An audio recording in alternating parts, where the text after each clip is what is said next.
법문 들으시는 모든 분들이 재앙은 소멸하고 소원은 성취해서 부처님 전에 복 많이 지으시기를 바론드립니다. 작년 6월부터 6개월간에 걸쳐서 내 안의 선지식 금강경이라는 그런 제목을 가지고 저는 저의 변화된 모습, 금강경 공부를 통해서 저의 변화된 모습, 아주 못난 모습에서 좀 더 개선된 모습으로 변화된 저의 경험을 주로 말씀드렸던 적이 있었습니다.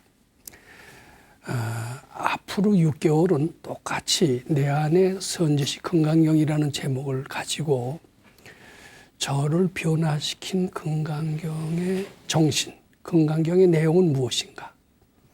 어떻게 금강경을 해석을 한다라면은 이렇게 못된 사람이 또 못난 사람이 변해서 괜찮은 사람, 잘난 사람으로 될 수 있을까? 사람을 변화시키는 그런 금강경 핵심 내용이 무엇인가? 이런 것에 대해서 논의해 보도록 그렇게 마음을 정했습니다. 금강경 해설서는 여러 번 나와 있습니다. 아마 교보문고에 가서 불교 서적 코너를 찾는다면은 가장 많이 눈에 띄는 책은 금강경 아마 해설서가 가장 눈에 많이 띄지 않나 이렇게 생각합니다. 수십 종은 되지 않을까 싶습니다. 많은 학자들, 스님들이 심혈을 기울여서 금강경을 연구를 하시고 그것을 책으로 아마 펴내신 것 같습니다. 그런데 요새만 그렇게 금강경 해설서가 많은 게 아니라 예전에도 수많은 대석학 스님들이 금강경에 대한 관심을 가지고 금강경 해설서를 많이 펴냈다라고 그럽니다. 그래서 가장 많은 주석서, 해설서가 있는 그러한 경이 바로 금강경이다라고 얘기를 합니다. 제가 앞으로 6개월 동안 말씀드릴 그런 금강경, 이것은 아마 지금까지 주석서를 써내신 여러 큰 스님들 또는 학자들의 이야기를 그대로 앵무새처럼 반복할 생각은 전혀 없습니다. 그런 해설서들의 내용에 물론 굉장히 심오한 진리가 담겨 있고 그분들이 일생을 통해서 깨친 이야기를 적어놨기 때문에 우리가 배울 것이 많은 것은 아주 엄연한 사실인 것임에 틀림없습니다. 요새 나온 해설서에도 좋은 내용이 너무나 많기 때문에 그 책을 통해서도 많은 것을 배울 수 있고 아마 심지어는 부처님 세계로 갈 수 있게 될지도 모릅니다. 그러나 제가 오늘부터 6개월 동안 말씀드릴 금강경의 해설, 이것은 기존의 해설과는 다른 해석이 될 것으로 저는 기원하고 있습니다. 좋은 해석이 되기를 기원하고 있습니다. 어떤 해석이 되기를 기원하고 있느냐? 부처님께서 이 시대에 오셨다면 우리한테 금강경을 어떻게 해석을 하실까? 그 내용은 무엇일까? 이것을 염두에 두면서 금강경 말씀을 드려보고자 하는 것입니다.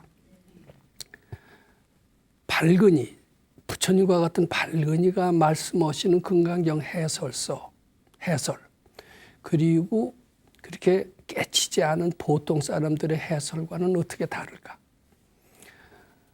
보통 학자들, 보통 스님들이 써놓으신 해설들은 거기에 많은 진리가 담겨 있는 것은 사실이지만 그 말씀을 듣고 우리의 고통이 행복으로 변한다라는 것을 기대하기는 어렵습니다.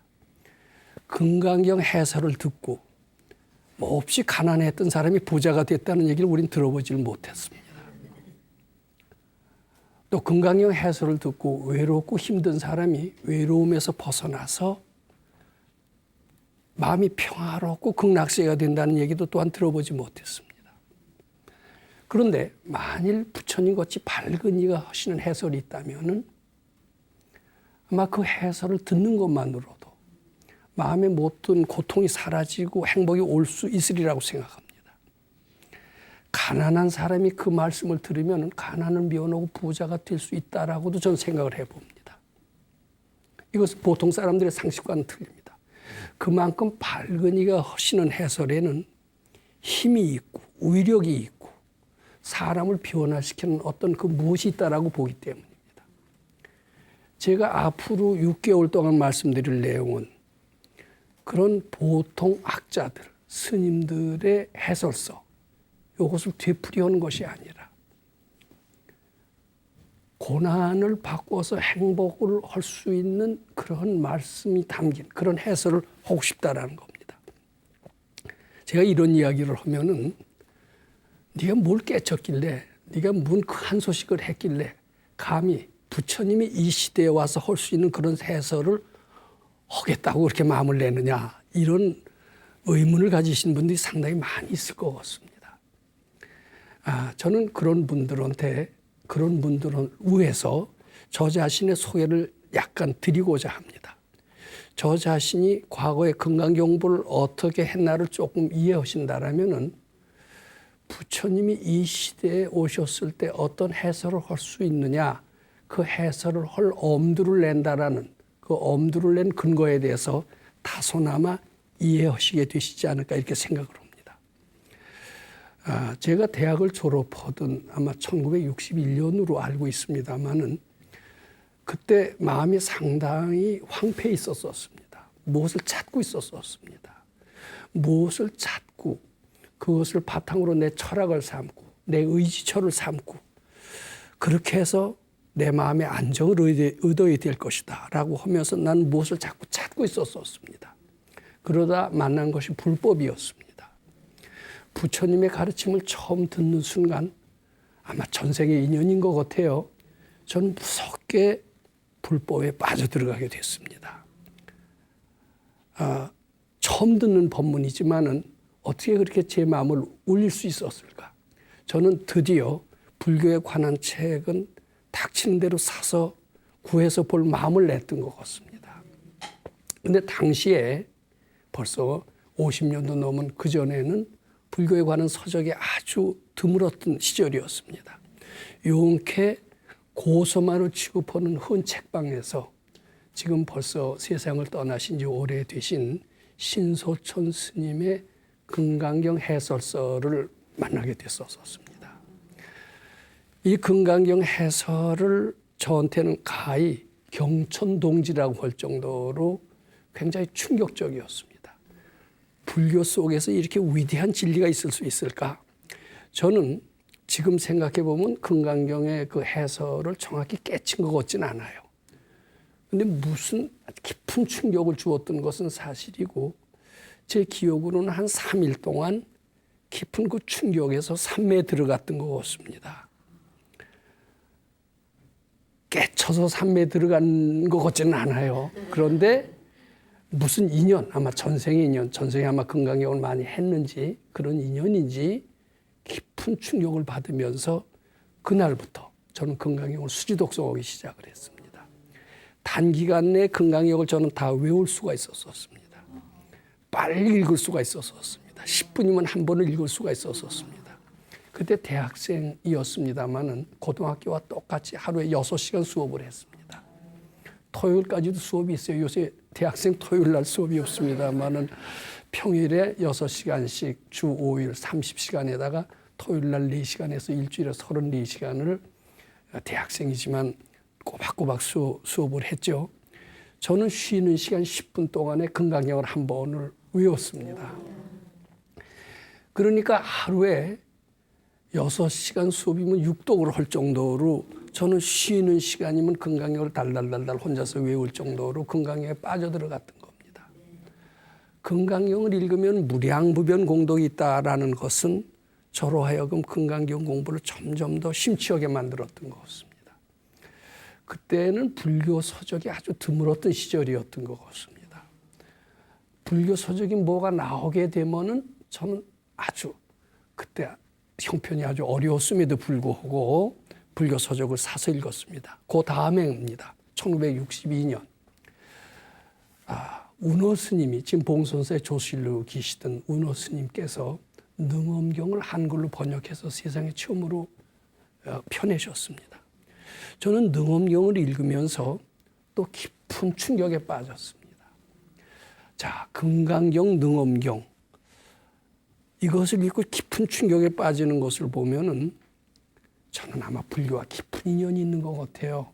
저는 한때 세상에 부귀영하고 모두 다 싫고 출가해서 스님이 되었으면 이런 생각을 한때나마 했었던 것 같습니다. 그런데 저는 우리 집에 귀한 아들이었습니다. 사녀 일남의 외아들이었고 게다가 졸업만 하기만 하면 제가 뭐라도 벌어서 집안을 일으켜야 될 제가 꼭 필요한 존재였습니다.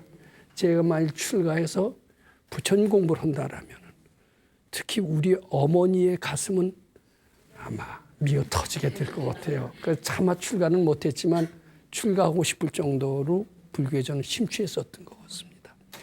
저는 이런 불교에 대한 열정이 드디어 대학을 졸업하고 군대를 갔다 와서 훌륭한 선생님을 만나게 되면서 또 빠졌습니다. 빠지는 기질이 제가 있어요. 그러면서 그분 문중으로 출가하게 됐었던 것 같습니다. 그래서 그때는 금강경을 책으로만 배우는 것이 아니라 경전을 통해서 배우는 것이 아니라 실제로 실천하는 것을 배우게 됐었습니다. 그분은 이렇게 얘기를 하십니다. 제가 칠판에 좀 쓰면서 말씀드리도록 하겠습니다. 금강경을 공부하려면은 책으로 독송하는 것만으로는 부족하다. 금강경을 공부하는 4가지 단계가 있다. 첫 번째 단계가 시인이다. 부처님에 대한 저는 이거 쉽게 해석합니다. 믿음이라고 하기보다도 공경심을 내어야 된다. 그런데 저는 뒤에 공경심이 얼마나 중요한 것을 뒤늦게 알았었어요. 믿음은 있어도 공경심이 없는 사람이 있더라고요. 근데 공경심이 있는 사람은 반드시 믿음까지 있게 되더라고요.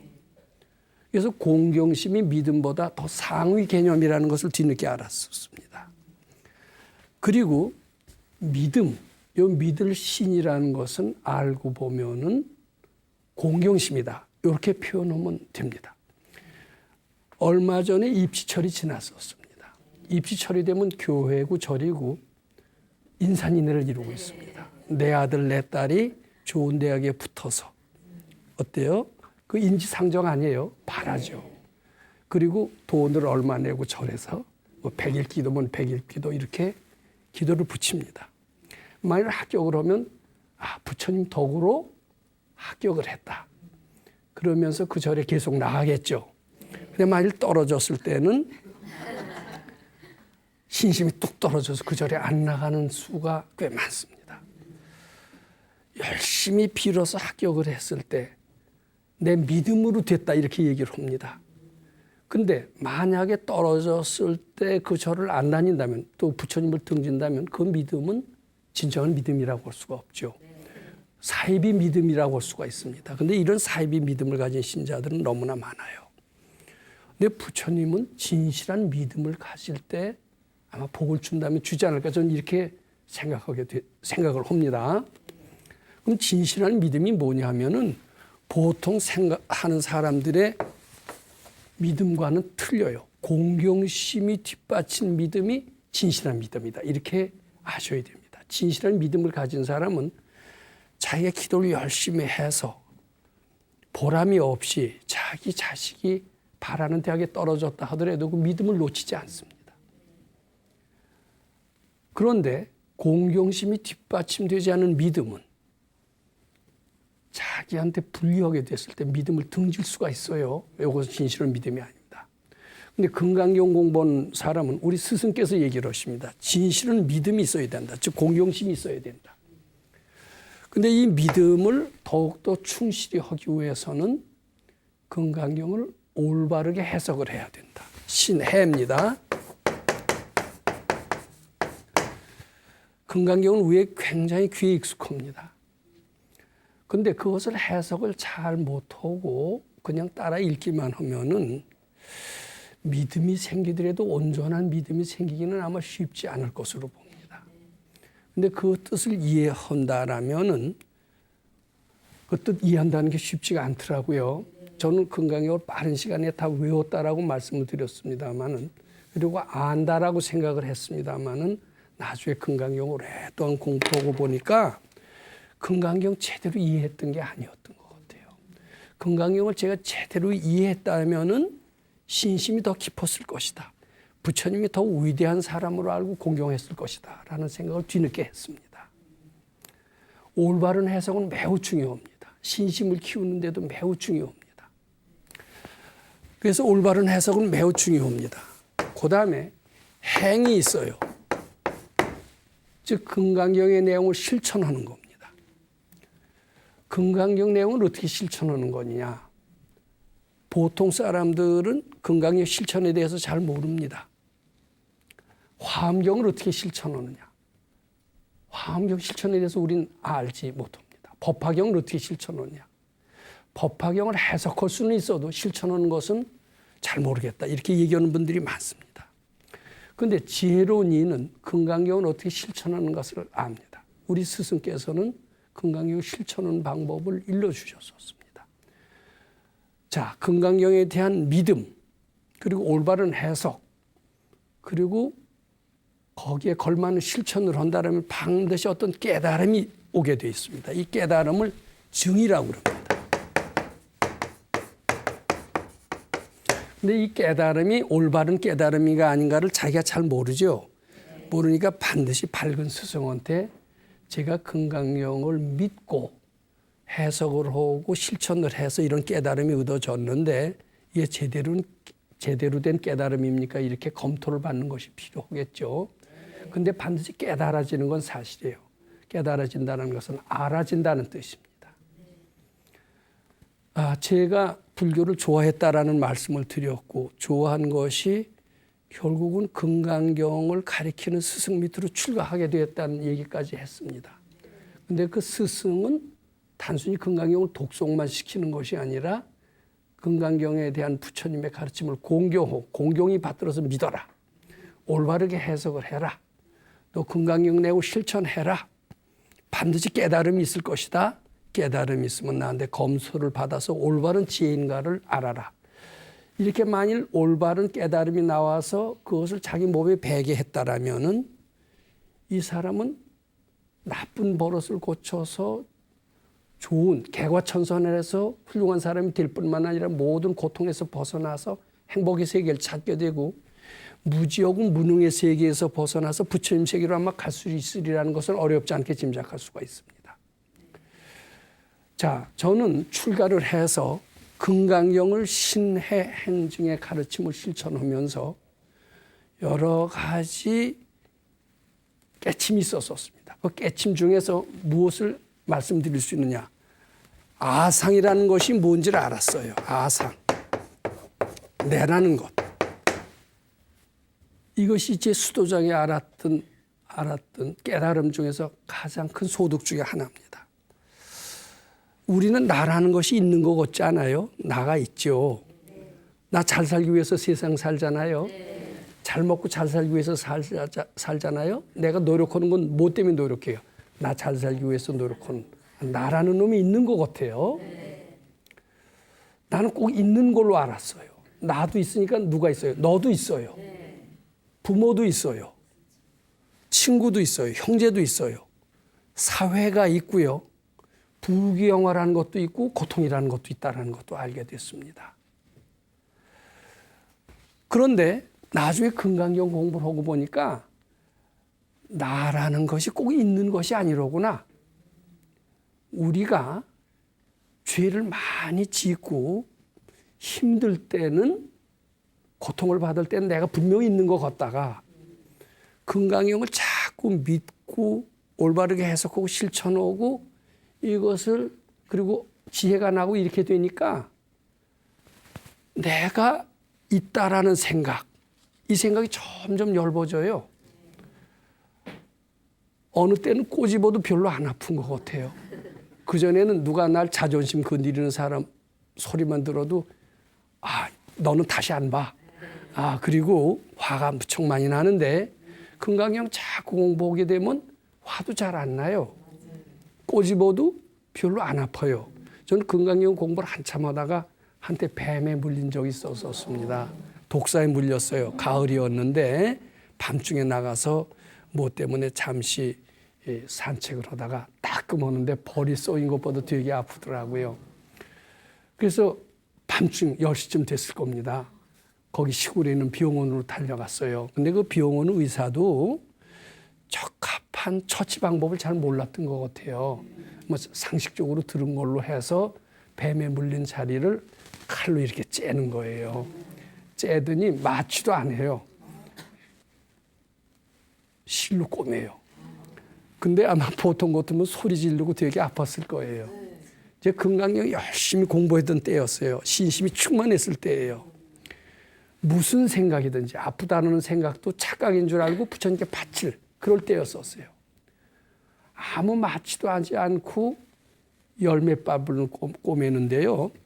안 아프더라고요. 이게 무엇이냐?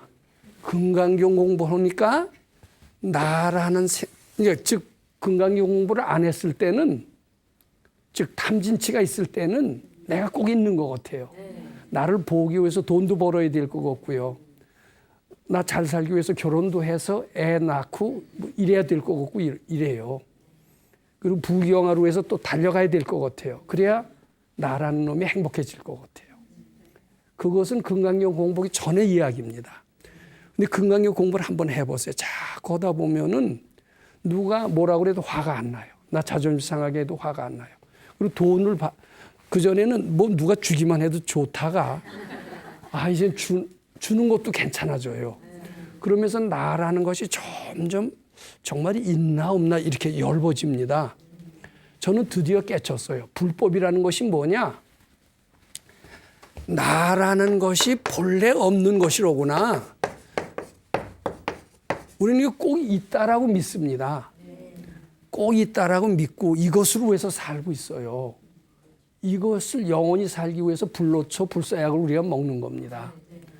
그런데 금강경 공부는 한번 해보면은 저도 금강경 공부하기 전에는 내가 꼭 있다라고 믿고 나를 보호하고 내가 잘 먹고 잘 살기 위해서 많은 노력을 해야 된다라고 생각을 했어요.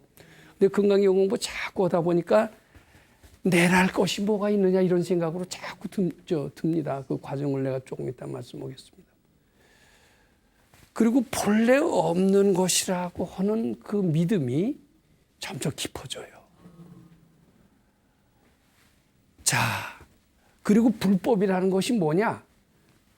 저는 저놈대로 이제 새롭게 깨치게 됐습니다. 나라는 것이 본래 없는 것을 깨치는 가르침, 가르쳐주는 가르침이 불법이로구나.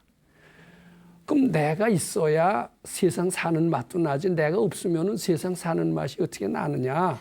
내가 없다라고 얘기하는 것은 너무 재미없는 소리다. 이런 소리를 할 수가 있습니다. 근데요, 아니에요. 내가 없으니까요. 너무너무나 세상이 편안한 거예요. 행복한 거예요. 그리고 자유롭게 되는 거예요. 그것은 왜 그러냐? 뒤늦게 알았습니다마는 내가 없는 자리에 부처님이 임하신다. 이렇게 저는 이해를 하게끔 됐습니다.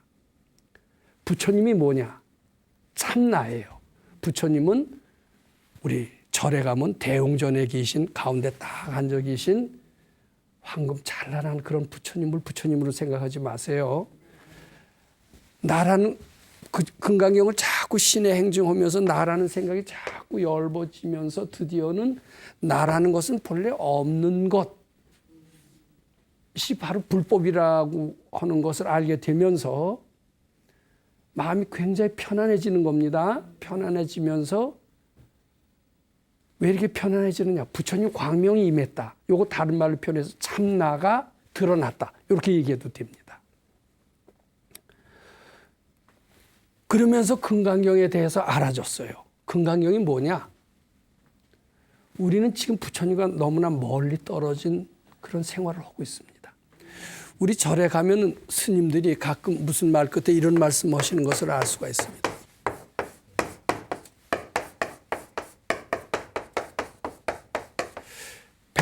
배반한다는 배자예요. 깨달음을 등지고 깨달음의 세계를 등졌다는 거예요. 우리는 언제부터 깨달음의 세계를 등진 탕자가 되었다라는 뜻입니다. 그리고 합지는 세상의 부귀영화를 지니다. 이렇게 얘기합니다. 부처님의 세계를 등지고 우리는 언제부턴가 세상의 부귀영화에 탐착하는 존재, 이게 되었다는 거예요. 부처님의 세계에 있을 때는 나라는 것이 본래 없었어요. 그런데 부처님 세계를 등지고 어느덧 부귀영화에 우리는 탐착하게 됐어요. 그러면서 뭐가 생겼어요? 나라는 것이 생겼어요. 그리고 나라는 것이 진짜 있는 것으로 알게 됐어요. 그러면 금강경이라는 것은 무엇이냐? 바로 아상이라고 하는 것을 자꾸 소멸해서 나중에는 본래 없게 만드는 가르침. 이것이 금강경이다라는 것을 알게 됐는데, 나라는 것을 소멸시키는 그 방법이 무엇이냐? 바로 우리 마음이 부처님 향하기 전에는 나라는 것은 꼭 있다라고 믿게 될 수밖에 없다라는 겁니다. 즉 깨달음의 세계를 등져야 부귀영화와 합치가 됩니다. 근데 반대로 깨달음의 세계를 지향한다면, 배반하는 게 아니라 자꾸 향한다면 어떻게 돼요? 부귀영화에서 멀어지고 아상에서 멀어지고 참나가 드러나고 부처님 세계로 드러난다. 이런 것을 알게 됐습니다. 나라는 것이 있게 되기 때문에 내 부모라는 것도 있게 되고, 형제가 있게 되고, 처자가 있게 되고, 친구가 있게 되고, 사회가 있게 되고, 여러 가지 어려움들이 많이 생기게 됐습니다. 죽음이라는 것도 그때 생기게 됐다. 이렇게 봐야 됩니다. 각종 난제들이 다 생기게 됐습니다. 근데 금강경 가르침이 뭐냐? 우리 스승께서 가르쳐 주시는 금강경의 가르침이 무엇이냐? 바로 금강경을 신의 행정을 통해서 나라는 것을 소멸함으로써, 나라는 것을 소멸함으로써 부처님 세계에 자꾸 가서 자유롭고 지혜롭게 되는 이런 가르침임을 알게 됐습니다. 자, 그런데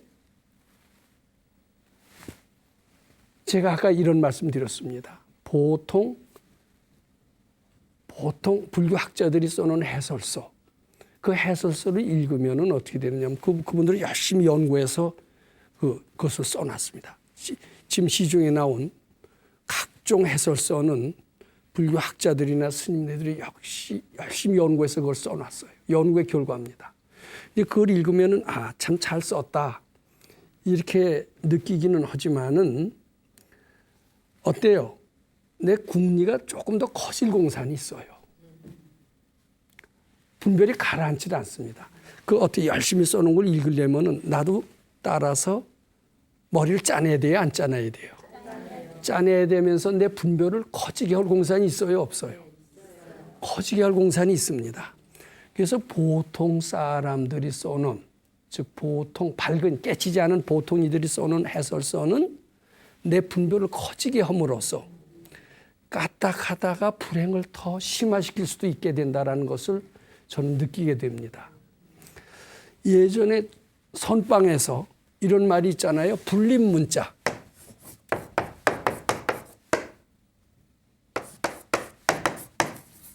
교회 별전 이런 얘기가 있습니다.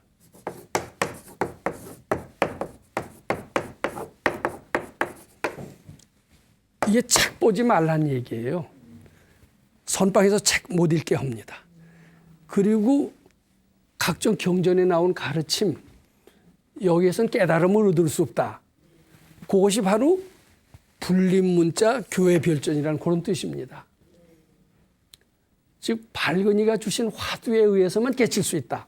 이것이 선방의 가르침입니다. 선방에서는 글을 못 읽게 합니다. 책을 못 읽게, 책을 못 보게 합니다.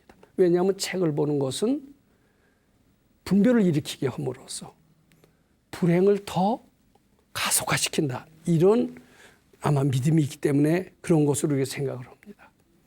그런데 밝은 이, 깨친 이가 써놓은 해설서가 있다면 어떠냐? 그것은 깨친 이가 만약 금강경 해설서를 썼다고 칩시다. 그 책을 읽는다면은 머리를 자꾸 골치 아프게 만들지 않습니다. 왜냐하면 그분들은 분별을 쉬게 하는 것이 부처님과 만나는 참 뜻임을 알기 때문에 분별을 일으키게 할 이야기를 하지 않습니다. 저는 요 말씀의 실감난 실례를 한번 좀 들어보도록 하겠습니다. 지금 목이 몹시 마른 사람이 찾아왔어요. 찾아와서 이제 목 마르다는 얘기를 안 하고 고통스럽습니다라고 어떤 스님한테 얘기를 했습니다. 근데 그 스님은 금강경을 열심히 설법하시는 금강경의 전문가이신 스님이다라고 한번 가정을 해봅니다. 근데 이 사람은 목이 몹시 마르고 목 때문에 갈증을 합니다. 근데 그 스님은 이 사람이 어려운 것은 알지만은 그 금강경 전문으로 하는 사람이기 때문에 그 상대의 입장을 생각하지 않고 야, 금강경 읽으면 모든 고통이 소멸이 돼. 금강경의 무주상보시를 한번 해봐라. 이렇게 얘기를 할 수가 있습니다. 근데 이 사람은 목도 마르고 배가 고픈데 그 소리가 잘 들릴까요? 안 들릴까요? 안 들리죠? 이제 보통 이것이 바로 보통 사람들의 금강경 해설이다. 이렇게 말씀드리는 겁니다. 근데 밝은 이들은 그 사람의 고통을 알아요. 거기에다 대고 법문을 한다고 하더라도 우의성경, 마치 쇠기의 경읽기처럼 아무 효과가 없는 것을 압니다. 그 사람한테는 경을 설명하기 전에 뭘 해줘야 돼요? 물부터 주는 게 좋습니다. 물 먹고 나면 마음이 이제 돌아오겠죠. 그 뒤에는 이제 가벼운 사람은 이제 고통을 면했으니까 경을 설해야지 이런 생각이 나지만 그는 경 들을 생각은 아직 없어요. 목이 마른 고통을 그치고 나니까 이제 배가 고픈 거예요. 그러면 그런 사람한테 경을 설해서는 안 됩니다. 밥을 줘야죠. 이제 목 마른 거, 배고픈 거 다 가라앉게 되면 그때 가서 배울 마음이 나겠죠. 그러니까 상대에 따라서 알맞게 설법을 하는 것, 이것을 수기설법이라고 하고요. 이것이 바로 깨친이의 설법의 특징이기도 한 겁니다. 그래서 깨친이의 설법은 그 사람의 형편에 알맞는 이야기를 하지 형편과 상관없이 자기 주장을 하지 않는다는 거예요. 그러니까 그런 깨친이만 할 수 있는 이 설법을 들으면 마음이 쉴까요? 안 쉴까요? 내가 지금 굉장히 목이 마른데 물을 줘야 분별이 쉬지. 아무리 좋은 얘기를 하더라도 그런 얘기가 전혀 귀에 들리질 않고 외려 짜증이 날 수가 있어요. 이건 마치 보통 사람들의 해설은 까딱하다 내 형편에 맞지 않는 것이기 때문에 짜증나는 설법이 될 수 있는데 비해서 밝은이가 하는 설법은 자기를 편안하게 해주고 공부할 마음을 마음을 내게 해준다. 저는 이런 식으로 비유를 지금 할 수가 있다. 이렇게 말씀드리고자 합니다. 즉 밝은이의 설법은 무엇이냐?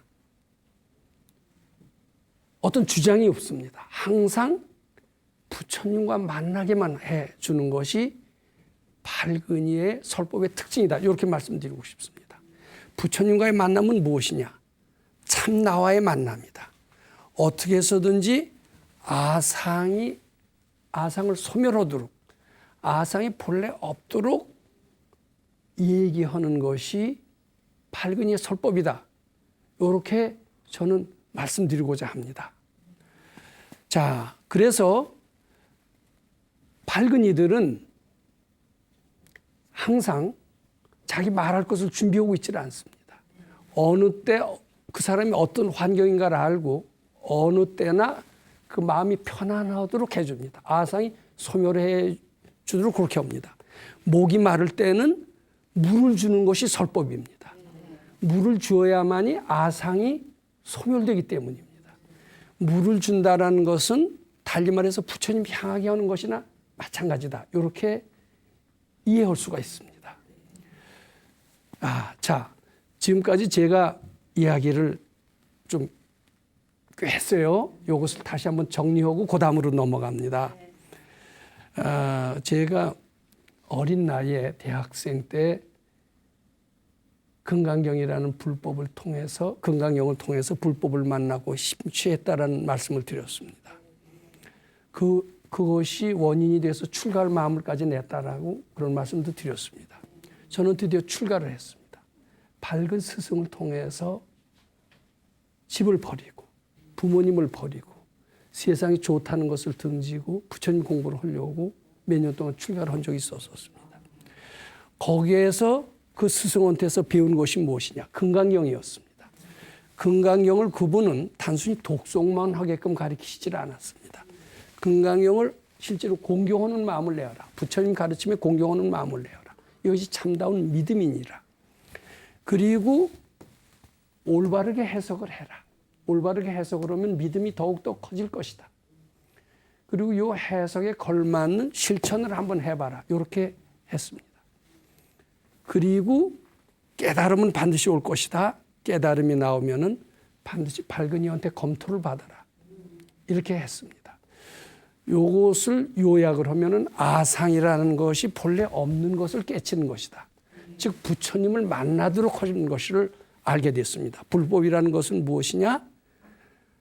어느 때 어느 장소에서나 어느 경우거나 항상 고통의 원인은 나라는 것이고 목마른 거 배고픈 거 다 고통입니다. 짜증나는 거 다 고통입니다. 그거 다 아상에서 비롯되는 겁니다. 아상을 가라앉게 해야 하는 것이 불법이고 아상을 가라앉게 하려면 부처님 향해야 되고 부처님 향할 때 깨달음, 진정한 깨달음이 오고 이것이 참 불법이다. 이렇게 정리를 했습니다. 제가 금강경을 새롭게 알게 됐던 것 같습니다. 그런 선지식을 통해서 금강경이라는 것은 독송만 해서 되는 게 아니로구나. 이렇게 믿고 제대로 해석하고 제대로 실천하고 그리고 그래야 참 깨달음을 얻는데 이것이 바로 원리가 무엇이냐면 늘 부처님 향하게 해서 아상을 소멸하게 하는 것이다. 드디어는 아상이 본래 없는 것을 알게 하는 것이다. 그래서 참나가 드러나게 하는 것이다. 이런 것을 알게 됐던 겁니다. 제가 앞으로 금강경을 그런 부처님이 이 땅에 오셨다면 어떻게 설하실까? 우리들에게 어떻게 설하실까? 기존의 스님들이 써놓은 그런 연구에서 그런 식으로 설하실까? 저는 그렇게 보지 않습니다. 우리의 고통을 소멸하시게 설하실 것 같습니다. 당장 가난한 사람은 그 설법을 통해서 부자가 되는 길을 일러주시는 그런 설법을 하실 겁니다. 병들고 힘든 사람한테는 병을 낫게 해주시는 설법을 하셔서 실제로 병을 고쳐주시는 설법을 하실 거로 이렇게 생각을 합니다. 또 외로운 사람한테 남한테 배반당한 사람한테는 그 외로움에서 벗어나서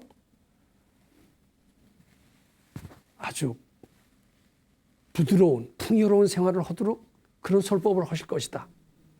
각종 난제에 휩싸여 있을 때는 난제에 벗어나는 그런 설법을 하실 것이다. 제가 이런 말씀을 드렸습니다. 그 원리는 항상 아상을 멀리하고 부처님이 향하게 함으로써 그런 설법이 가능하고 이것은 보통 해설서와는 다른 보통 스님들 또 보통 학자들이 하는 해설과는 상당히 다른 해설이다.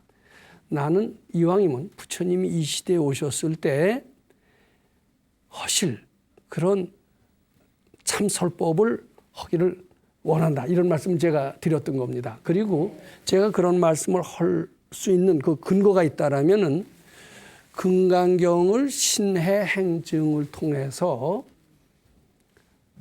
부처님을 우리가 공경하는 것이야말로 부처님의 말씀을 따르는 것이야말로 모든 고통에서 벗어나는 것임을 또는 모든 무지무능에서 벗어나는 것임을 제가 실감했기 때문이라는 또 그런 경험이 있는 것이라는 것을 제 근거로 삼아서 말씀드렸던 겁니다. 저는 어려운 일이 있을 때 부처님이시라면은 이 경우에 어떻게 난관을 해소하실까? 부처님이라면 어떻게 대처하실까? 이렇게 생각을 합니다. 그렇게 생각하는 순간 제 마음은 부처님을 향하게 될까요? 안 하게 될까요? 향하게 될 때 부처님이 내 마음속에 임하게 될까요? 안 임하게 될까요? 자꾸 임하면서 아상이 소멸합니다. 아상이 소멸하면서 어려움이 해소가 됩니다. 저는 각종 여러 가지 난제가 많았습니다. 난제가 많았을 때 내 꾀나 내 지혜로 해결하려고 해서는 아무것도 되지 않았습니다. 그때에도 부처님이시라면 이 어려운 일을 어떻게 해결하실까? 이렇게 생각을 하면서 부처님을 자꾸 향하게 되는 겁니다.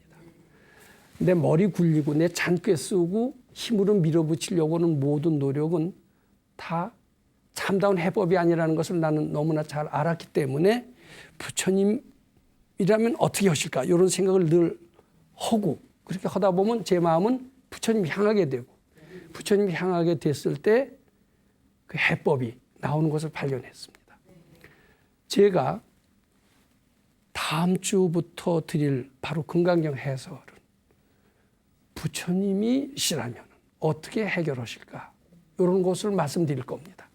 그리고 각종 난제나 고통이나 어려운 일이나 이런 일이 있을 때 부처님이라면 어떻게 이 난관을 대처하실까 이렇게 생각하게 함으로써 그 사람들로 하여금 부처님을 향하게 할 겁니다. 향하게 하다 보면 그 마음이 부처님 마음이 되고 부처님 광명이 임하시게 되고 따라서 아상이 소멸이 되고 드디어는 아상이 본래 없는 것을 알므로써 참나가 드러나고 지혜가 드러나서 각종 난제가 다 해결이 될 수 있다. 이렇게 생각을 합니다. 그런 관점에서 금강경을 말씀드리고자 합니다. 한마디로 정의를 좀 드리고 싶은 것이 바로 이것입니다. 우리는 굉장히 바쁘고 어려울 때 가끔 절에 가서 법문을 듣고 위안을 찾으려고 합니다. 실직을 해서 굉장히 돈벌이에 돈이 없어서 궁한 사람이 있습니다. 그런 사람들이 절에 가서 법문을 듣고 내가 이렇게 실직을 했을 때 이 어려움이 벗어날 수 있을까 이런 기대를 하고 갑니다. 근데 많은 사람들은 절에 가서 법문을 듣고 그 기대에 못 미치는 법문으로 생각하고 실망을 해서 돌아갑니다. 그러면서 뭐라고 그러냐면 저 법문이 나를 밥 먹여주나 이렇게 하면서 돌아갑니다.